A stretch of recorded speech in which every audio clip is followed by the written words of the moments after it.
Mike Park, tennis director at Glen Eagles Country Club, with you for another tip on the grip and the serve and the proper mechanics. Talked about finding the proper grip. One way you can find your grip on your shots is taking your hand and sliding it down the face of the racket and shake hands with the racket. That's typically a forehand grip for a right-handed player, anywhere from here over to the right. So I'm once again got the shake hands grip. I'm going to move it about a quarter of an inch to the left. There is my serving grip. By the way, it's also the grip for both forehand and backhand volleys. Now, a way to work on getting comfortable with this grip, a couple ideas. You take a ball and see if you can bounce the ball on the beam of the racket with this grip. It's very awkward to do that exercise with your hand over here. I'd have to get my body in an awkward position. But if I move my grip and bounce the ball with the beam, you want to get really tricky, you can go up on the racket head, on the beam. That's the proper grip. Talked about pronating the forearm once we have the right grip. There's the grip. We can change this format. Grab up to the throat of the racket.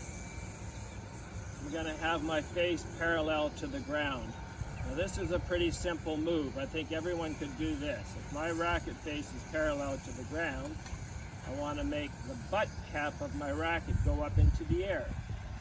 Now what happens with that move? You see the action in my wrist. You see my wrist moving here.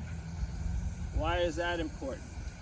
It's important because this is the motion that happens right there on contact, and you notice the butt cap goes up into the sky and we follow through.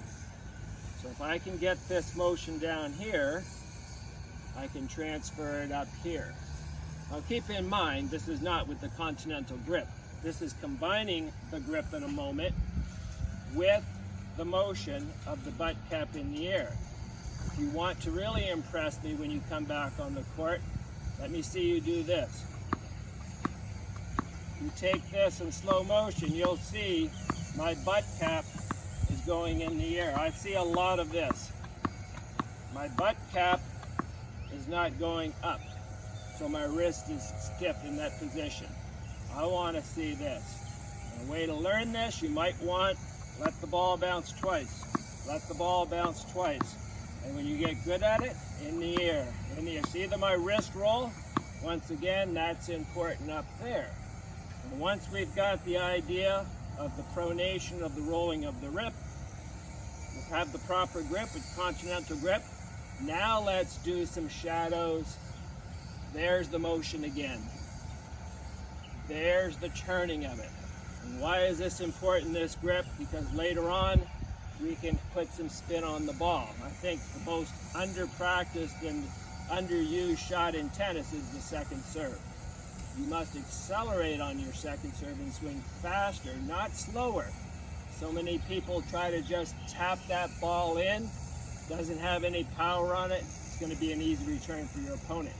With this grip, we can later on talk about creating some racket head swing and cutting the ball, moving around. It requires a loose wrist. Try this at home. I'm sure you'll get some success. And I'll see you next time on the tennis courts.